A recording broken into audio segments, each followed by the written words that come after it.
get over into chapters 12, 13, and 14, Paul is going to deal with the problems with miraculous gifts in chapter 12, but then he'll do the very same thing in chapter 14. Sandwiched in the middle is that great chapter on love, 1 Corinthians 13. So, that was the way that Paul did that. So what we're going to do today is we're going to jump over to chapter 3, and then next week we'll back up and deal with some of the issues that are here in more in chapter 2. Also, keep in mind that we're not dealing with the text per se verse by verse, sort of section by section. So again, encourage you, if there's a passage, a verse, a statement that you'd like to comment on or ask a question about, please do so. So Paul's first argument, as we just read, was to emphasize the fact that they were baptized into Christ, not into Peter, not into Paul, not into Apollos, but into Jesus Christ. Now, a second argument in chapter 3 again deals with the fact that this division was centered on their view of preachers. And we talked about that a little bit. But to see the seriousness of this is seen in the fact that the entire third chapter deals with it. So he's already dealt with it in chapter 1. Now he's going to spend the entire third chapter dealing with our view and their view of preachers. And to emphasize the fact that they were showing a lack of maturity. Notice verse 4 of chapter 3. For when one says, I'm of Paul, and another, I'm of Apollos, are you not carnal or worldly? They were not as mature or as developed as they truly should have been. And Paul, you get the idea that he was somewhat grieved here by the fact that he had to speak as harshly as he did. We noted in chapter 1, in the beginning verses, that Paul did as he customarily did, and that was to praise the church, to talk about those things that were good, those things that were positive. He talked about that the blessings that they had in Jesus Christ. They were the called out with the gospel. They had been kept or preserved by that same gospel. They were sanctified. So he did that.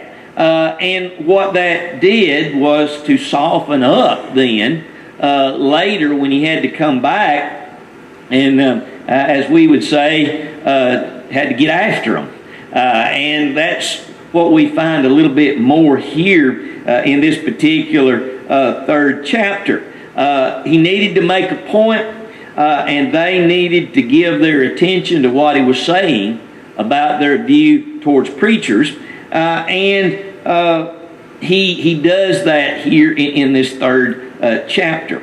Notice what he says also on down in verse 6. Again, one of those passages that's probably one of the more familiar ones in all of 1 Corinthians, where he says, I planted, Apollos watered, but God gave the increase.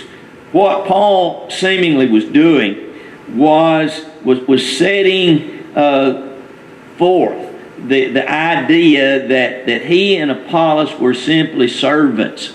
When he used the idea of planting and watering, that was a job that servants did more times than not. People who were landowners many times would have field servants as well as house servants. And when it came to this type of chore, many times the owner simply oversaw that. So the Corinthians would have recognized that kind of statement as one that consisted of the lowest of tasks. The planting and the watering. was done by servants.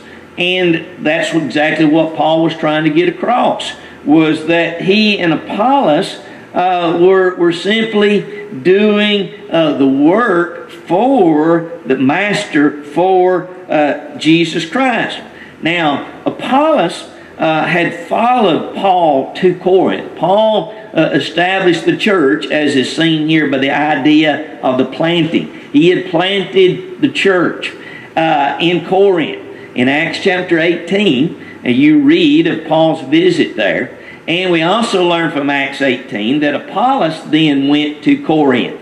So the idea of the watering was the emphasis on the fact that Paul taught them. Folks were baptized. The church was established. Paul stayed about 18 months or so. And then to continue to teach and to help these folks mature, that's where Apollos stepped in. So Paul was there, Apollos was there. It's interesting that when you look back to chapter 1 in the text that we read there a moment ago, that it mentions Cephas or Peter. We really don't know what that connection was. There may have been those that were in other places, and now we're in Corinth, and they knew about Peter. They may have been in, some of these folks in the city there may have actually been in Jerusalem on Pentecost when Peter, preached that first gospel sermon. But we really don't know the connection. But evidently some of these folks were aware of Peter and who he was and the leader that he was. And so he was a part of the problem as well. The fact that folks had chosen their favorite preachers was not the problem. We all do that. We have individuals that we like to hear. And if you ever attend a lectureship type program, many times you have choices, and you may have several choices. And what I do, I not only look at the topic, but I also look at who the speaker is. And there are those that I know that I'll get a lot out of it regardless of the topic, so I choose the speaker. And when you think about what happened in Corinth, it was only natural that some would have liked Paul and leaned toward Paul. Others would have liked Apollos. In fact, Apollos is spoken of as being a very eloquent speaker. The Apostle Paul speaks of himself and gives us an idea that he was not the best speaker in the world. So you have the differences in the two men. But the problem is that they were choosing these men over Jesus Christ in this party spirit. And Paul wanted them to know that there was not a competition here between the one that planted and the one that watered. They were basically servants of God, and it was God that was giving the increase. And that's his point that he's trying to make, is that the glory and the honor. We're familiar with Matthew 5 and verse 16, where as Christians, Jesus says that we're to let our light so shine before men that they might see our good works and do what? Glorify who? Glorify God, glorify the Father. And, even today, I think that we have to be careful, especially if the speaker is very eloquent and very polished and very knowledgeable. Our focus may be, on what a great preacher or what a great speaker, so forth and so on, to the point that we may miss the point. I remember Brother Dow Flatt, and Brother Flatt helped us a couple of gospel meetings here years ago. But I can remember him making a statement one time about the fact that a preacher or a teacher's goal should be to hide behind the cross of Christ. Basically to disappear. The message is presented, but the message is designed to emphasize Christ, to emphasize God, who we are to glorify, who we are to worship and serve, and to do that to the extent that the speaker just kind of fades out of the way. So it's still a challenge for us, I think. But we can see that if we're not very careful, that this type of a problem can become very divisive. Notice what he says here in verses 16 and 17. He says, I'm still in chapter 3, by the way. He says, do you not know that you are the temple of God, and that the Spirit of God dwells in you? If anyone defiles the temple of God, God will destroy him, for the temple of God is holy, which temple you are. So he's setting forth the fact that this division will destroy the church. He uses the idea here of the dwelling of the Spirit of God in connection with the argument that he's trying to make. Now, Paul used that idea at least in two different ways in his letter. Over in chapter 6, when we get there, he's going to talk about some of the terrible sins that some of these folks had come out of, and he's going to tell them that, the body, the temple, belongs to God, and it should not be defiled by sin. Well, here in these two verses, he's not talking about the individual body, but he's talking about the church. He's talking about the collective body. And his warning is the fact that they were a group. They were not just individual believers. They were not little sects, little groups, but they were to be one body. And they were to be united collectively as Christians in Corinth.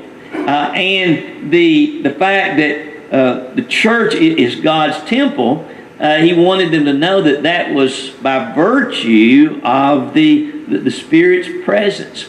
And he paints a very beautiful picture here of the church being the focus of the presence of mankind in that temple. And it makes you think back to the Old Testament temple as well, where God dwelt, as it were, among his people. So Paul wanted them to know that this division would destroy that. It would destroy the effectiveness of the Spirit within the body, and it would cause them really to be ineffective in the community. Anybody with a thought or comment there? I think it is unusual today to hear somebody kind of brag a little bit about who baptized, especially if it's a prominent person in the church or in the brag on that,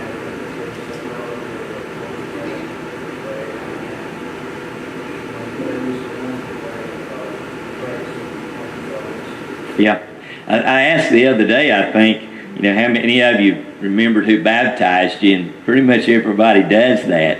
And that's one thing, isn't it? But like you say, to maybe brag about it being a particular person that maybe it is a prominent person would at least suggest that maybe we've got a little bit of this issue as well, to move away from the emphasis of the fact that we are baptized into Jesus Christ. Good point. Anybody else?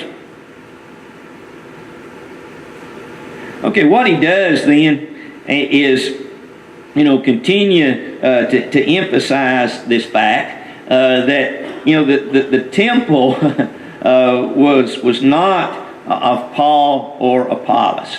Okay?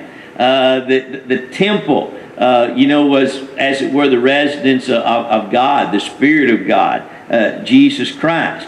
And the temple is God's church, as he's talking about it here. And, you know, people should see God living in us. And when we're fussing and feuding, when we are arguing, people are not seeing God, right? They're seeing, you know, just an ugly situation. Whether we're fussing and arguing about preachers or whatever, we are destroying basically our effectiveness to do what he would have us to do.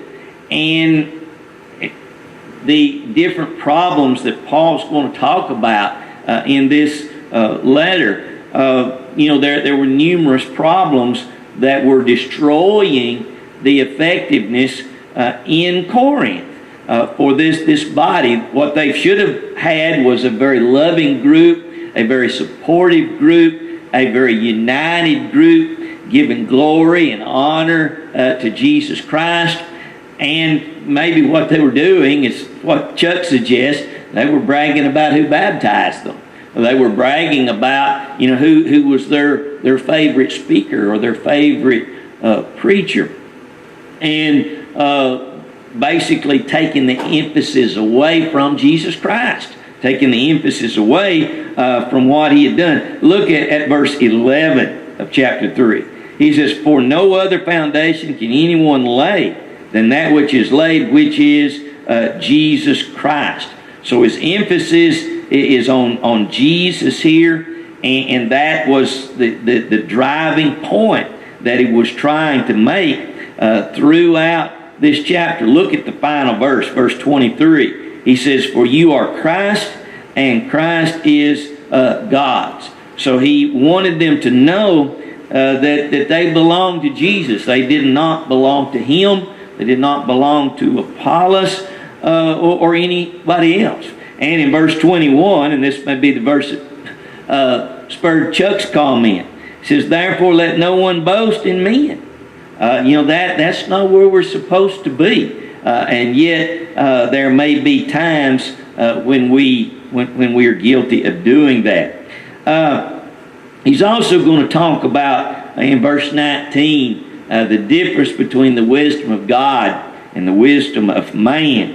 He says, "For the wisdom of this world is foolishness with God, for it is written, He catcheth the wise in their own craftiness. And again, the Lord knows the thoughts of the wise, that they are futile." One of the things that Paul will deal with in 1 Corinthians is the danger of us relying upon our own wisdom, relying upon our own thinking, rather than being focused in on the wisdom of God. To exalt man or self-exalting, as he mentions there in verse 18, is basically what the wisdom of the world calls for. The wisdom of the world calls for us to move up the ladder, to elevate self. The wisdom of God is completely different, as he suggests there in those last few verses. The power of the wisdom of God is seen in the message, not in the person that presents the message. In Romans 1 and verse 16 and following, Paul says that he's not ashamed of the gospel of Christ, for it is the power of God unto salvation. So the power is in the message. It is not in, per se, the messenger. Now, that does not mean that the messenger should not do his or her best to present the gospel to the very best of their ability. There are those that are more talented in speaking and preaching. In fact, when we begin to look at the gifts of the Spirit, the miraculous gifts, some of these folks had the miraculous gift of prophecy. They were inspired by God to preach and teach. So they obviously had the message. and they had the true message, so they would have been superior than in speaking in contrast to somebody that didn't have that miraculous gift that some of these folks had there in the first century. So it is not, as we noted with baptism, it was not to downplay baptism. Paul was simply emphasizing the fact that they were baptized into Christ.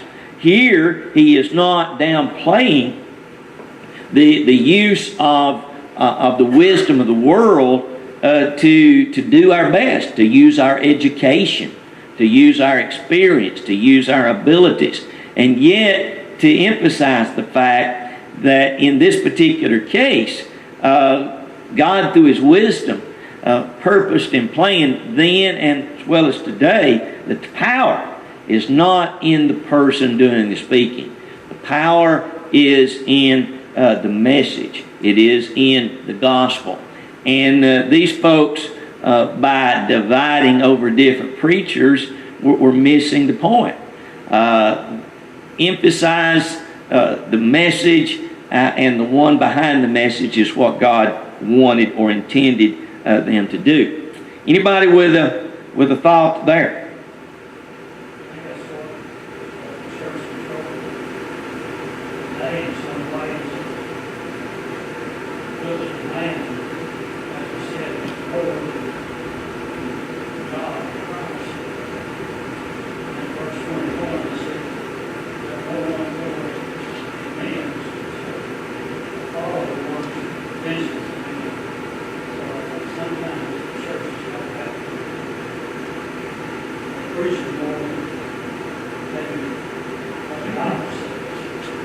Yeah, and we could break that down too.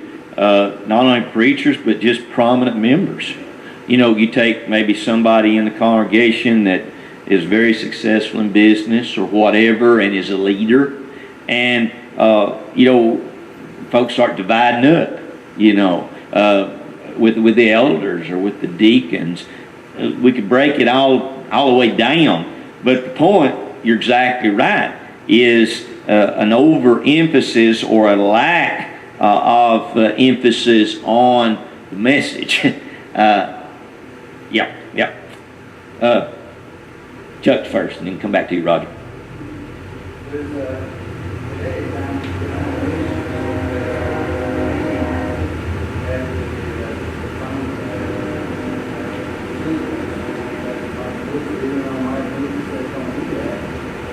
Right.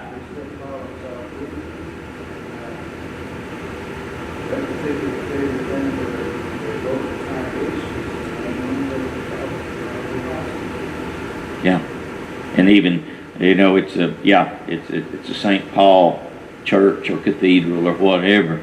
Yeah, and it's still it is an issue in the religious world to emphasize the founder, a particular man, a particular woman, and that should be an indicator that there's a problem. The founder is Jesus Christ, you know, and we need to go back there. Roger?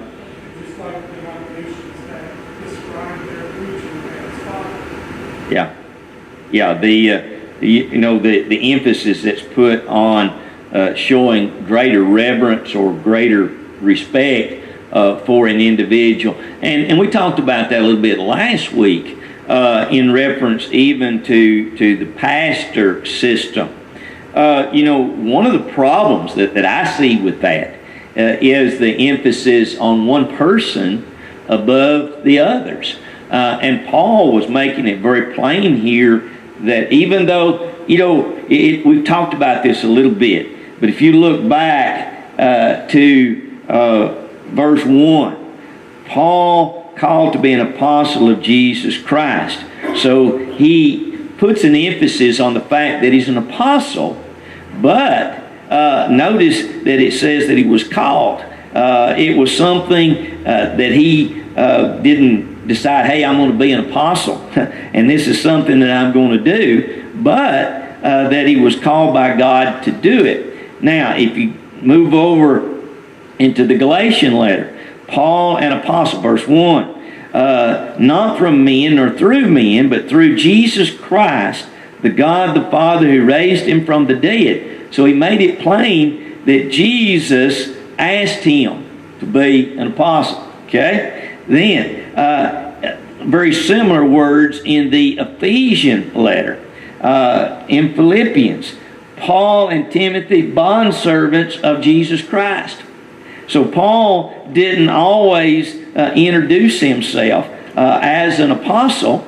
He only did so, it seems, when there may have been a question about that, or when he needed that authority to gain the attention of those that were listening.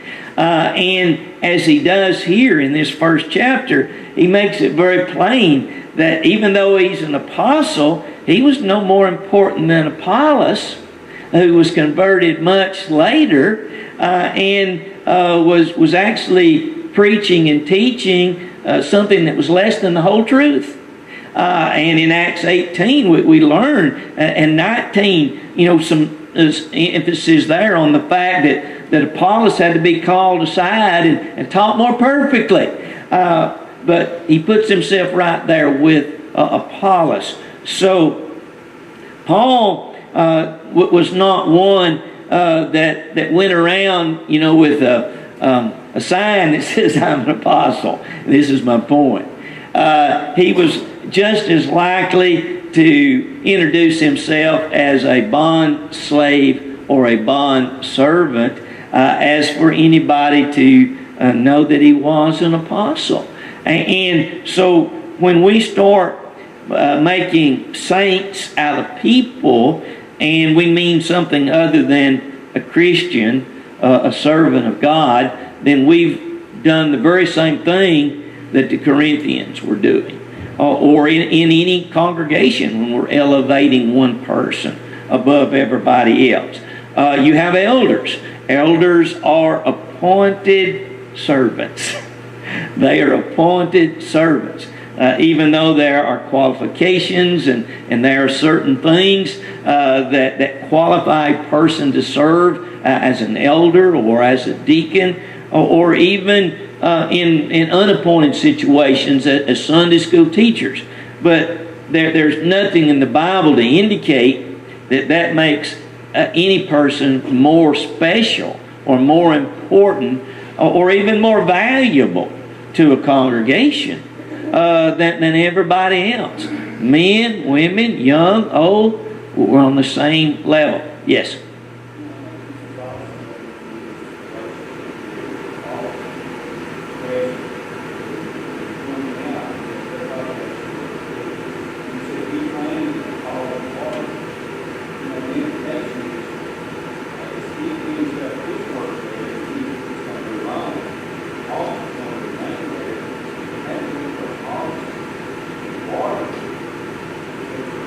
Yeah.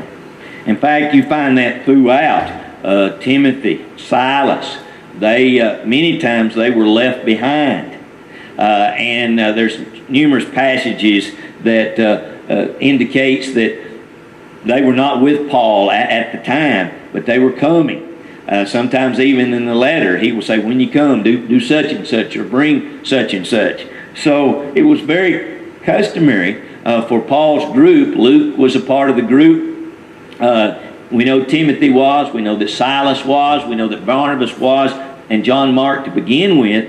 But they, would spread themselves out to continue to do. It also, I think, puts an emphasis on the fact that when folks are baptized, the work is just begun. There has to be the preaching and the teaching. But if a person doesn't grow and a person doesn't have the watering and the maturing, then you have issues. Now, this church here maybe took a little bit more than some. Corinth was a rough place, a very wild and wicked place in this particular day. A lot of bad influences on these individuals. But they needed the continued encouragement, the continued instruction. You're exactly right. Anybody else? Yeah, that's the point. All of us. And I think that's the point that he was making, that we are all servants. And Paul used that term bond slave, which means a voluntary slave, not forced into it. So yes, we're all slaves in that sense, or servants in that sense, that we have volunteered ourselves. We have given ourselves into the service of God.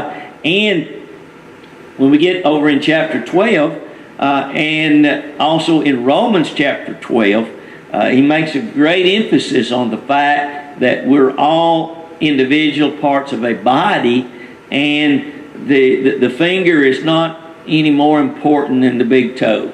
The ear is not any more important than the eye. The hearing is not more important than the seeing. All work together, and physically we know that, right? Some of us, we got some parts that's not working real well this morning, right? Some of us not seeing as well, we're not hearing as well. Some of us got a knee that's aching a little bit. Maybe it's your back that's bothering you this morning. You know, some of us don't remember as well as we did.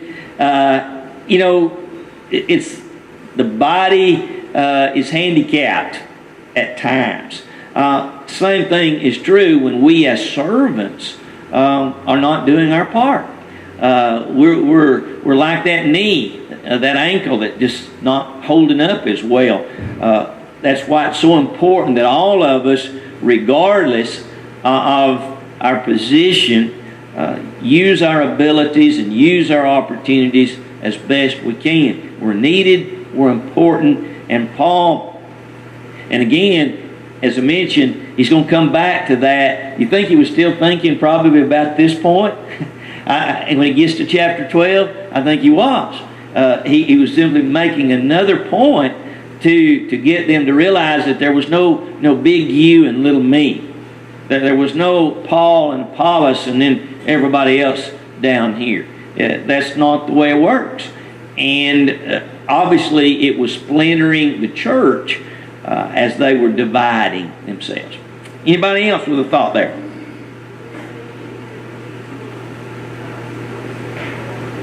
Yes, and he uses it that way in chapter 6. Now here, he's talking about all of us together. And exactly right. He uses it in two different ways. That as Christians, the Spirit dwells within us. In Acts chapter 2 and verse 38, we're told to repent and to be baptized in the name of Jesus Christ for the remission of your sins, and you shall receive the gift of the Holy Spirit. So we have the Spirit, whether it's just through the Word or actual, as individuals. As a group also, as a body, we have the Spirit of God. And we can destroy that by sin in our personal lives, and by sin in the congregation, we can destroy that in the overall body as well. You're exactly right. Okay, in conclusion, back in chapter 1 and verse 13, where he asked, is Christ divided? Literally, the Greek suggests the idea of something that's broken into pieces. And it was a hard lesson for them to learn. And we still haven't learned it in our world today as well as we should have. It is true that God's people can be guilty of separating themselves into groups. In 2 John verses 9 through 11, he talks a little bit about that and warns against that. We need to refuse to be divisive and contentious. We need to think properly about who we are, and then understand exactly who the body is as well. Appreciate your presence and your comments this morning. We're going to back up in the latter part of chapter 1 and get in more into chapter 2 next week.